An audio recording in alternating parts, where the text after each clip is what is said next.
Hey there! Welcome to SkyGems Academy podcast. At SkyGems Academy, our vision is to build a community of new generation leaders with strong core values, high level of self-awareness, high self-worth, and passionate individuals who will give back to the community and the environment. We are focused on delivering high-quality blended online learning of 21st century life skills delivered and taught online, practiced and perfected offline. Our philosophy is to inspire, educate, and nurture. We work towards inspiring and igniting sparks. We listen, we coach, we fine-tune and accelerate the mastery of 21st century life skills for various age groups. Our blended learning programs are curated from the early years to above 60 years old, as we believe in providing high-quality, lifelong learning for everyone. SkyGems Academy Podcast Series 1: How COVID-19 Transformed the Education Industry. We will take you inside the minds and behind the scenes of 40 exclusive leaders and educators in the education industry. We've interviewed 40 exclusive educators and leaders in the education industry worldwide, starting with China, where the pandemic initially started. You will hear from the leaders in the education industry sharing candidly their views on the possible changes that will take place in the education industry post-COVID-19. Be sure to tune in to SkyGems Academy Podcast Series 1 to listen and learn from the amazing stories, experiences shared, challenges faced, and techniques used by educators in different cities and countries to adapt and overcome their challenges personally as well as professionally in their respective roles in the education industry during the COVID-19 pandemic. Now, let's dive into SkyGems Academy Podcast Series 1. Introducing to you our host, Alyssa. Hey guys, it's Alyssa. Hope everyone is keeping well. SkyGems Academy Podcast is a passion project that my team and I kicked off in early 2020. As we are all facing the unprecedented events and experiences impacted by the COVID-19 pandemic, we find that there is an urgent need to unite the global community of educators and leaders to progress forward together. Our main objective is to create a platform for all global leaders and global communities to come together to document these historic moments for our future generations. SkyGems Academy Podcast is a platform for everyone from all around the world to share, listen, learn, communicate, collaborate, and come together to network and help one another to pull through this very challenging period that has impacted the global community. In each episode of SkyGems Academy Podcast Series 1, How COVID-19 Transformed the Education Industry, you will find yourself immersed and engaged in in-depth discussions and thought leadership in various aspects of education, technology, humanity, diversity, disparity, and collaborations in the education space. We are very grateful and sincerely appreciate each and every one of you who has motivated us, encouraged us, contributed in your own very special ways, especially our 40 exclusive guest speakers from all around the world. A big thank you to all and a big shout out to all of you. SkyGems Academy Podcast 36th speaker is Iain Sallis. Iain is a campus principal at 10B International School, Setia Eco Park, Kuala Lumpur, Malaysia. Iain has been in education 21 years, 17 years of them as a senior leader. He has vast experience of school improvement strategies. He has worked in schools with a variety of contexts and intakes. He had written modules and led facilitation at both NPQH and NPQSL level. He is also experienced in keynote speaking in a variety of levels from University of Sussex and Brighton to large professional conferences including BETT. In 2014, he started his international journey with a headship at 10B International School, Kuala Lumpur. In 2016, he was promoted to campus principal at Tenby Schools, Penang.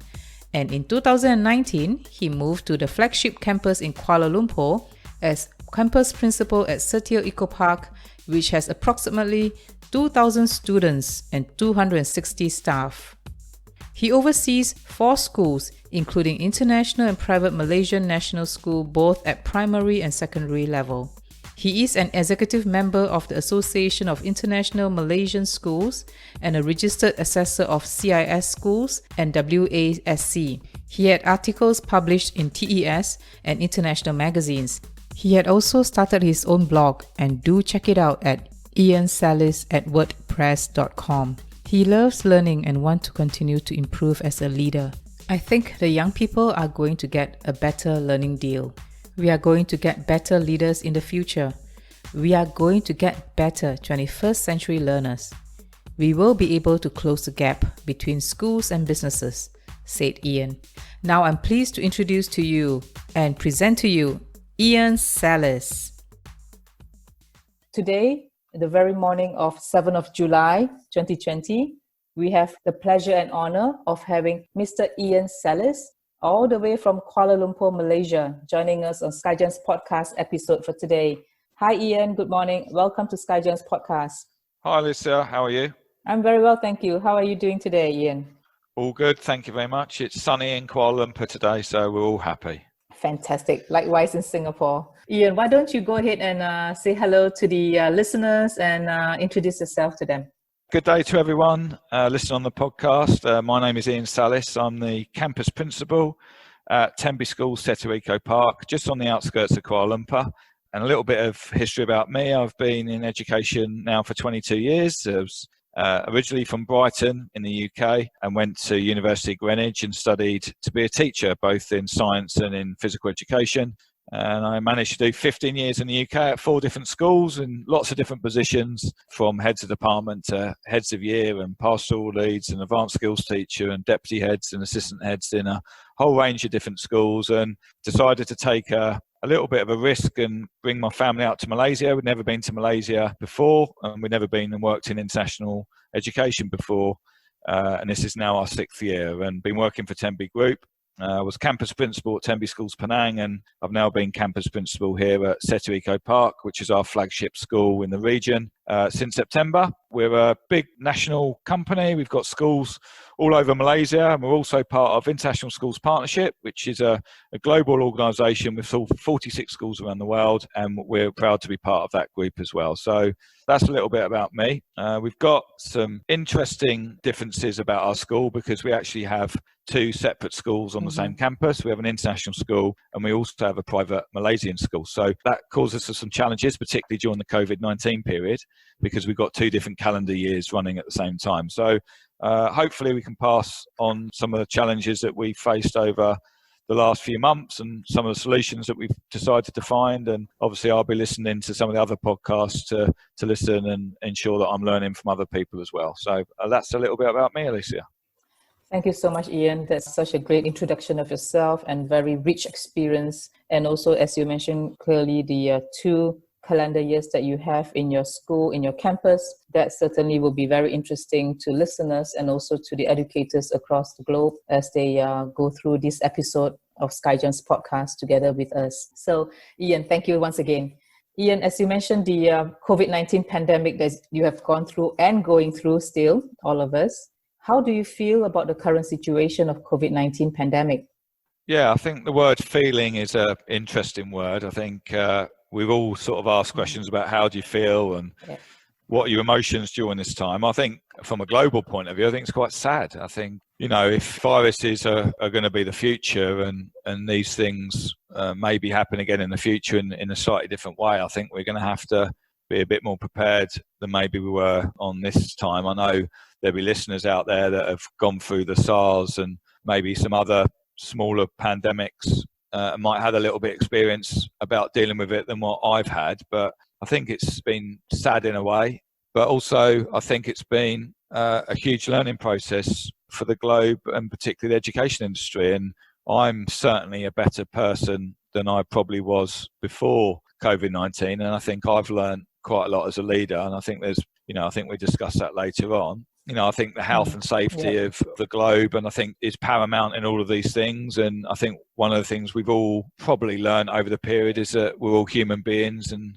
it doesn't impact on certain people and certain communities, and it's impacted on all of us. So we've all had to sort of change our mindset and how we deal with things emotionally in this period. I've found lockdown personally at times very hard. I'm an ex-PE teacher. I want to be out and about. I enjoy going to the gym. I enjoy playing my golf and getting out and playing my tennis and a whole range of things. I think for me personally, actually, at times I've found it tricky because I'm an outdoors person. And I know that's affected some of our families and our teachers and also some of our students. So, people's well-being over this time has been paramount to make sure that we move forward and we keep everyone on a level, because there's been such dramatic changes over the last 3 months. It is, isn't it? There's so many changes and still ongoing changes that we need to be prepared to face in the future. I agree with you. The feeling is a sad feeling that we are all going through. And also all those things that you talk about is so real, is so down to earth, and is so human, as you say. Thank you for sharing that. And Iain, with the current COVID-19 pandemic, there are a lot of challenges that we faced and also facing and maybe face further in the future. What are some of the challenges that you faced during this period that you could share with us?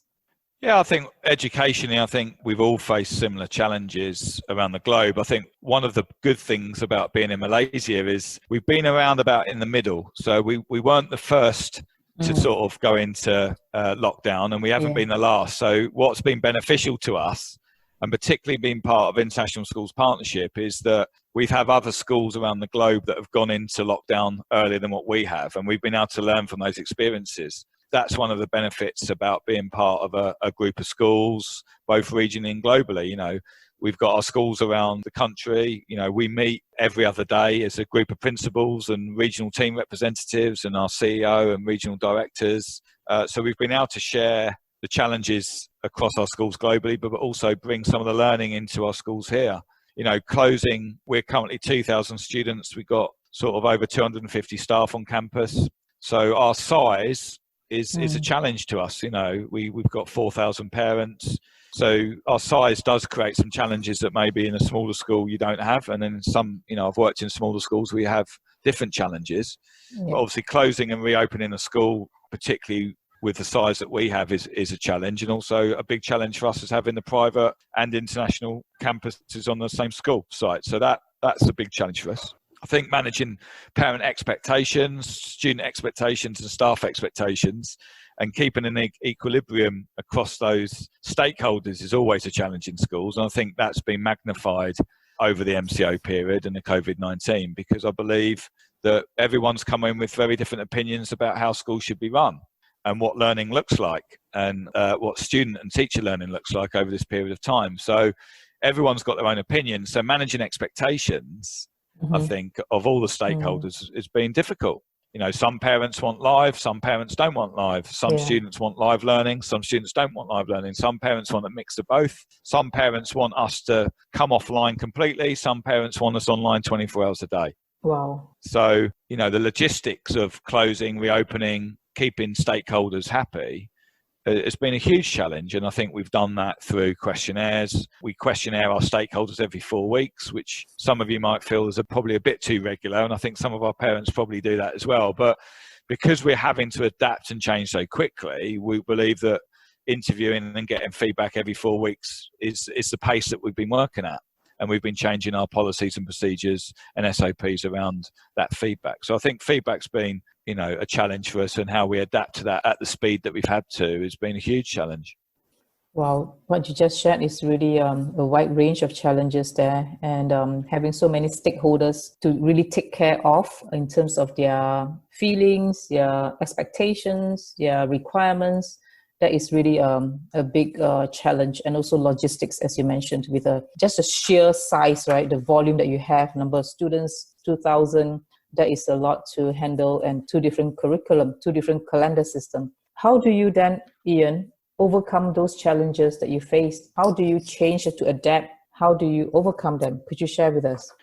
Yeah, I think it was a conversation that me and you had, Elisa, just off air. You know, we were talking about what SkyGems is about and what skills we're trying to build around the globe. Yeah. You know, leadership skills and human skills. And I think, Yes. you know, how do you overcome? Well, you overcome them through human skills. You know, having COVID-19 team meetings with, you know, we have 21 people in our COVID-19 closing and reopening team. Keeping all of those people from all of our different functions, HR, marketing, PR, admissions, finance, facilities, you know, all of the school functions that we all operate, keeping everyone towards a common goal, that's been a huge challenge. But I think being solution focused, telling people they've got to be resilient, you know, working in teams, asking people to be creative and come up with ideas, and particularly, you know, maybe coming to Malaysia where some of my local members of staff, they might be a little bit concerned that they come up with an idea and that might like to get put down or might be washed, you know, and having trust within the COVID-19 group that we can come up with lots of different wacky ideas and no one's going to laugh and put people down and say, that's a ridiculous idea. Why would we think about that? So I think being open to ideas and allowing people to be creative, it's been absolutely huge over this period because we've never done this before. So, you know, we're all coming up with weird ideas. I've been waking up at 6 a.m. with an idea that I bring to the group, and people say that won't work and this won't work for a range of different reasons. So I think having trust within that COVID-19 group to all say, look, we're in this together, you know, and I know a lot of people have said that over the pandemic, you know, we are in this together, and we've made it sort of, I think, on purpose, and I've sort of been leading a lot of these meetings, is we've made it backwards approach. So what do we want to achieve? Well, what we want to achieve is amazing learning on a daily basis. That's what we want to achieve. So how do we achieve amazing learning when we move in the school out of the school buildings into the home? How do we achieve that? You know, what does it look like for us? Now, we've used Google Classroom in our national school, and we've used Microsoft Teams system in our international school. So we've actually used the dual system model. So what does amazing learning look like for our parents? What does amazing learning look like for our young people? What does it look like for our staff? And I think what we've done is we've worked backwards from that, and we've tried to find more solutions when we have problems. And I think in over the last 3 months, there's a whole host, a myriad of problems, but it's coming up with quick solutions and sticking by them and making those solutions work. So I think it's been our mentality that's overcome. And I believe, I know a lot of principals and school leaders will say, they think they've done a really good job. I personally believe that at Tenby, Seto Eco Park, I think we've done an amazing job. I think our community have done an amazing job over this period, and we've got really good feedback off our parents and our staff and our students. We haven't kept everyone happy all the time, and there's been some ups and downs, but I think when people look back at the period and how we've responded as a leadership team, I think we've responded with the right behaviour patterns, and I think that's going to take us forward and benefit us in the future. Wow, that's remarkable, Iain. Thank you for sharing that level of details as the challenges that you face, how you adapt to the changes with all these really human skills, people skills that you talk about, communications, leadership, resilience, openness, growth mindset, having openness to new ideas. As you say, we're all facing this for the first time, and we have to come up with creative ideas. And some ideas just pop out in the middle of the night, isn't it? I have that all the time too. So, I know. Without doubt, absolutely, I've had been coming out of ideas at 3 o'clock in the morning. I get you. And I think globally we're all finding the same thing. I think, that not going into work as well, it sort of clouded the area between home and work. And I think our own well-being is important because, we're all online and coming up with ideas about how we can change and adapt, in the same workspace now. We're not going into work anymore, are we? So that's a challenge for people, It is, yeah. So those are definitely challenges. And thank you for sharing again, Iain. Really nice to hear all that level of detail, and also very transparent about how you feel and how your team has gone through such challenges, but remarkably overcome those challenges in a very nice and also very human way. Thank you for that. Iain, would you be able to share with us throughout the challenges and also how you overcome those challenges? And I'm sure there's still challenges that is faced. What are some of the lessons that you have learned that you could share with us? I think the key lesson for me is that we humans can change their behavior very quickly. And sometimes I think in businesses and schools and sectors and, when we're trying to get change management through or change leadership or whatever book you decide to read and how it's quoted, you hear about certain companies and educational establishments that might have changed, take 3 or 4 or 5 years to get human behaviour change. But actually, when you look at what's happened, we've changed human behaviour in no time at all. Teacher behaviour, parent behaviour, student behaviour, business stakeholder behaviour, all of the different people that we deal with in school, their behaviour, we've all had to change. What I've probably learned is, a good example is our ICT strategic plan. So when I arrived in September, and I still never really got round to finish it because it was February, we was going to put a 3-year ICT strategic plan together, which was, moving to a blended learning model, bringing your own devices, those types of things. Well, we did that in about 7 days. Wow. So it was sort of 2 years to 3 years worth of strategic plan, consultation, slower rollout, taking people on board. Well, what we've achieved, we were planning for closure 7 days before we closed, and we were live online learning within 24 hours of closing. So what we achieved behaviour-wise from the community it was just astonishing, absolutely astonishing.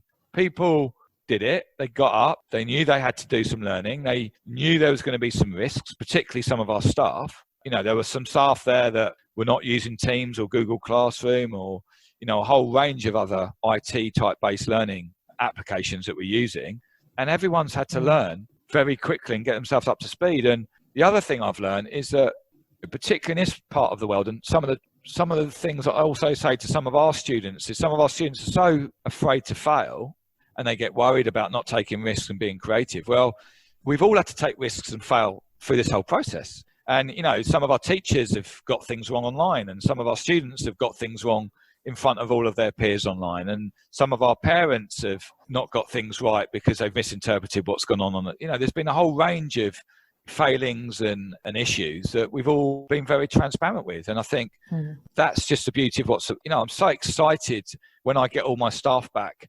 hopefully when we can all meet again, to say what we've achieved has been great. And I think we would have had resistance. I think we would have had humans that resisted more to change, but everyone's sort of really embraced it and taken it forward, and I think we're better as a result. And I think us changing in the future, whatever we want to change, whether it's an emissions policy or how we run our finances, I think people are going to be more on board to be able to say, actually, we can do this. If we think this is going to be to the benefit of the students, then let's do it. Let's not wait around, let's get on and do it. And I think for me, that's what I've learned the most. And I think for years and years to come, we'll be able to say, well, we did it in COVID-19 and therefore we can do it again. Yeah. And that's a quite exciting thing to say. It is, isn't it? It is very exciting. And as I hear you speak, I am so blessed to be able to hear this from you directly. And I'm sure the listeners the same, because it is remarkable what you have done, Iain, in 7 days. Yeah. And in 24 hours, 7 days of planning, it's 24 hours live. That is your online remote learning environment for your school. And I think what you say is so true. Embrace change and not be afraid of failure, because with failure, we are all able to learn from our mistakes and do better and improve. Yeah, and I think that mindset is so important as we progress. Thank you for sharing that. Yeah, I think from a school, there'll be other educators out there that have done the same. And, we were worried about going so fast, and we were worried about, starting on the first day and things not being right. But I think we were clear with our community to say, look, guys, we won't get this right on week 1 and we won't get this right on week 2. And, currently now we've got about 400 students because we've reopened, and we've said the same to the parents, let's keep talking. Let's make sure that we pick up the gaps. And if we don't get it right in week 1, that's fine for everyone. And I think that's been a really positive message to be able to send to everyone, to say, schools aren't perfect places, businesses aren't perfect places. And actually, as long as we listen to the stakeholders and we make changes and adapt at the right pace, then we can make things better. And I think that's been an amazing learning curve for both us, but also I think for the education industry as a whole, right? Yeah, definitely. I love it. I love it, Iain. Thank you so much for sharing that. That is so powerful. Thank you. Okay. Iain, in the education industry, as we have been discussing earlier, there's so many changes, transformation that we have gone through. In your view, what are the changes that will take place in education post-COVID-19? Yeah, well, look, I'm not going to push my blog, but I will push my blog. My blog, I started writing a blog about, 18 months ago. I think I got 6 or 7 articles on it. But my latest article is this question, which is, what do we think the changes are going to be in COVID-19? I think from my point of view, from a campus principal point of view, where I'm running 4 schools. We've got heads of section. We've got head of school. We've got big leadership teams around the schools. So I've got this helicopter view, which I'm very lucky to have. I'm not as in to the schools as what my head of international primary school, my heads of schools are. So I can sort of come in a helicopter level, and that gives me a slightly different perception than maybe some people on the ground. I think there's 4 key things that I've sort of identified, which are sort of teacher facilitators. And I know this has been talked about for years, tens of years, but actually over this period, knowledge-based learning realistically is now got passed over to the individual students. And we've always been trying to do this, but teachers standing at the front of the class giving that knowledge. Well, we haven't had to do that. Students have got to go away and find their own knowledge base now, because teachers don't want to be online doing an hour's delivery. And we don't encourage that at Tenby anyway, because we're a learning focused school. But I think that for teacher facilitators and student facilitators, and also students finding their own knowledge out now, so therefore we can concentrate on skill-based learning, I think that's going to be a huge difference for us. And we're trying to find ways where we can find all the benefits of the online and bring that into school. Yeah. I know flipped learning's been around for years, but this really has been flipped learning. Yes. People have got to go and find their own knowledge, and then they've got to bring that knowledge back to the laptop and try and sort of apply that understanding in different contexts. And that's had to happen over the last 4 to 5 months. So I think that's going to be fantastic for the education industry. I think that's probably pushed us forward more than all of the books and reading and government policies that have been happening for the last 20 years. I just think that's going to push us forward. So I think that's one thing. I think it's probably the first time ever where parents have had a complete see-through system. So our learning, if you've been at home, and most of our parents have been at home during lockdown, the parents have been able to see the learning every single day. So the learning's been more see-through than ever. And parents have actually, for the first time, gone into lessons on a daily basis. And, some parents would have done that more than others. I understand that. But parents have been able to listen to learning going on every day from their office rooms, or some parents have been working in the same rooms as where their students have been learning. So this whole 3-way online collaboration between the parent, the staff and the student member is the closest it's ever been. And actually, in some ways, that's going to cause us a problem going forward, because parent expectation is going to change, because they've never seen so much learning going on before from the school. So I think that's something that we need to think about as we go forward. I think one of the other key things is just the online sharing. Being part of a global and regional group, we naturally share. There will be people listening on the podcast that are on independent schools. There'll be independent owners, and they might not have the groups that luckily I have, but our sharing has been phenomenal. And I know we've been sharing online for a number of years, but the amount of sharing between students and staff especially has been incredible. And also people taking ownership of wanting to learn has been a lot better. So, that's, once again, that mindset has been, I think it's going to help us move us forward. I just think that's going to really make some differences to us as we go forward, but also the education industry. I think if people go back to the norm now, I think that's just a wasted opportunity. If people go back and teachers go back, and we get the old curriculums back out now, and we go back to February 2020, and we don't look forward with everything we've learned, I just think that's a missed opportunity. And then the last thing really is probably change of the international business model.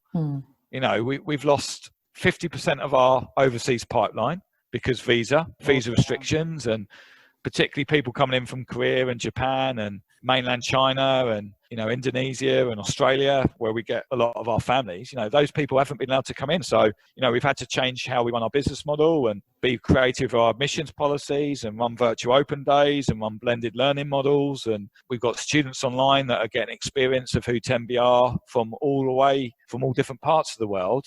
That's been a big game changer, and how businesses and companies adapt over the next 12 to 18 months is going to be huge. And I think we're trying to put one foot forward on that and make sure that we're ahead of the game. Well, Iain, I really like the way you wrap up the whole viewpoint of yours for the future. I would like to actually ask you, would you be able to share your blog post to the listeners so that we know where to find you? You can. Yes. If we can get the blog views above 100, then I'll be happy, Alicia. So yeah, I'm more than willing to share. They're only short blogs. I'm not a writer by trade. I'm taking a few risks and trying to get a few of my thoughts down. So if people want to read them, they can. But yeah, of course, I'd love to share that. No Excellent. Where can we find you on your blog post? It's on the WordPress, just Iain Sallis at wordpress.com, and you can pick up some stuff on there. And you also can pick up some of the things we're doing on our media pages at school level. So if you want a quick plug for Tenby School, Setu Eco Park and Iain Sallis, then you can find us there. All right. Wow, nice one. There you go, listeners. Check out Iain at Iain Sallis at wordpress.com and also Iain Sallis at Tenby School, right? Tenby campus. Yeah. That's right. Yeah, it'd be Tenby Setu Eco Park. Yeah. Setu Eco Park. That's right. There you go. Go and check out Iain. We will do that right after this. That's for sure. Thank you, Alicia. Thank you. Thank you, Iain. Thank you for sharing that. That's wonderful. Iain, what would your new normal be? Or is there a new normal that you're going through now? Could you share with us? Yeah, I think the new normal is adapting, it's changing, it's trying to get 2,000 students 1 metre apart on a daily basis from September the 1st. It's meeting government SOPs, it's meeting different expectations. I don't think the new norm is massively changed. I think the expectation on stakeholders and how they view amazing learning and what they want for their young people, I think that's changed. I think the way that we're doing it hasn't changed. We need to plan strategically. We need to listen to people. We need to ensure that we're financially viable and we're stable financially as we go forward. I think that's important for international sector schools. There'll be schools out there that are going to find this period very tough. I think there'll be schools out there that are going to have to change their business models. And I think there'll be some schools out there, Alicia, that might not survive COVID-19. We are lucky because we're part of a big global company. I mean, I would be worrying now if we were, on our own with low student numbers. I mean, luckily enough, we're not. So I think the new norm's going to have to be changes to business models for some people. I think we've had to change our business model slightly, but I think going forward, I think we've got a sustainable plan. I think the big thing is going to be maybe more of the same. And I know it's maybe a bit pessimistic of me, but I think planning for another pandemic and being ready for something similar. And when you read some of the scientific blogs going on, people are saying that this might be the future. There might be other viruses that come into the human system. I think we're going to have to be ready for planning for change again in the next period of time. I don't know how long that will be. And I think that's something that all school leaders and business owners and CEOs and a whole range of different people are going to have to think about. Take the airline industry, for example. They've been hit severely. So I think the new norm is here to stay. I think people are going to be more aware of keeping clean and health and safety aspects. And I think might be the new norm, and maybe temperature checking or hand sanitizers that's going to be it for the next 20 years and how we work towards that. But who really knows, Elisa? Who knows? Who knows where we're going to head with this? I'd love to get back to normal. And when I say back to normal, it's back to normal with the changes and the learning that we've done over the last 4 months. I don't want to go back to normal. Yeah. But going back to a new normal for me is quite exciting because I think the young people are potentially going to get a better learning deal. And if we can get them a better learning deal, we're going to get better leaders in the future. We're going to get better 21st century learners. We're going to maybe close the gap between schools and businesses, which is there still. Industry 4.0 and all of the things that you hear banded around. If we can close the IT gap between what's happening in the workplace and what's happening in the schools, then I think businesses will benefit as we go forward. So I think there's lots of positives there, but I don't think any of us are clear about what's going to happen, right? Yes, thank you for sharing that, Iain. That is really very comprehensive and also very transparent in terms of what you're looking at in the now having a new normal or have in the future new normal. So thank you for that. No worries. Iain, now we come to the very important part of the podcast episode. We would like to hear from you, your messages for the future generations.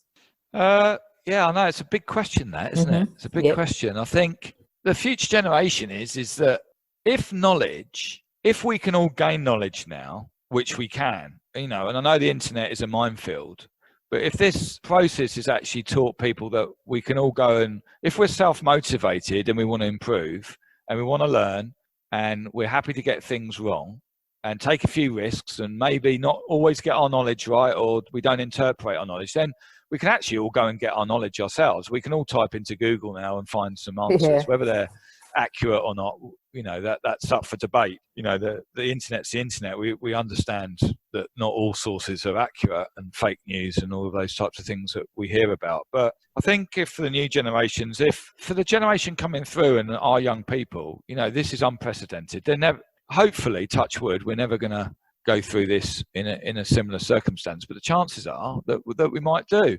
And therefore, those young people being able to show all of the things that we talked about in the previous question, being adaptable, showing resilience, taking ownership of their learning, them putting a foot forward, not waiting for the teacher to put the foot forward for them, it's going to make a huge change to people's ability to go into the workplace and function as 21st century human beings and show all of those skills. So, this is not new for me. We've been talking about skills-based learning for hundreds of years. If our young people have realised that we can change, we can adapt, we can be creative, we can try new things and it can work, and they take that forward with them, then I'm more than happy with that. I'm more than happy to employ young teachers and young admin staff that can have good conversations over the table, that are willing to give some examples of risks that they've taken, that where they've got things wrong, where they've been creative, but they want to put their foot forward to learn more. And if we all come away with that, then I'll be super, super happy. And work in teams, I think it's been really interesting because we've all been isolated. Yes. But at the same time, we've probably worked in teams more than ever. Yeah. So we've got this yin and yang, haven't we? We've got this paradox where we've been in isolation in our rooms, but if we haven't worked in our teams effectively, we're going to achieve less. So I think that's an interesting concept to take the new generation forward, actually. Independent study, but working in teams. And we all want employees that can work independently, but also can work with groups of people and do all those soft skills. So I think that would be a message that I would give anyone of a younger age over this period of time. Well, that's a very powerful message there, Iain. There's so much. I actually jotted down notes. Change, adapt, try new things. Yeah, take risk, be creative, and take it forward. Yeah, those are things that will be important. And I think what you sum up at the end is really so powerful. Having skills and also be independent, but able to work in teams. I think those are the essential life skills, people skills that you talked about earlier on, isn't it? That will pull you through such challenging times that we are facing now. And also perhaps in the future, whatever we may face, if we have this mindset and the skills that we have and the way we do things will actually pull us out and bring us forward to the future, in a brighter future. Oh, thank you, Iain. Thank you so much for that wonderful podcast episode that you have just shared with us. Such incredible viewpoints, experiences, knowledge, vision, and powerful messages to the listeners of SkyGems podcast. Thank you, Iain, for your time and also your sharing. We really appreciate everything that you have done for us. Thank you, Iain. Thank you, Lisa. It's been great chatting to you, and thank you to SkyGems for giving me the opportunity. Have a great day. Have a great day, Iain. Thank you. No worries. Thank you. We hope you enjoyed today's episode at SkyGems Academy Podcast Series 1 on the topic of how COVID-19 transformed the education industry. If you enjoyed today's episode and you love the vision and mission of SkyGems Academy, can you please help us to convince others to tune in to SkyGems Academy Podcast too? Please kindly subscribe to SkyGems Academy Podcast. Please also kindly leave a quick review and rate SkyGems Academy Podcast on Apple Podcasts, Spotify, Google Podcasts, Anchor.fm, Breaker, and various SkyGems Academy's podcast channels.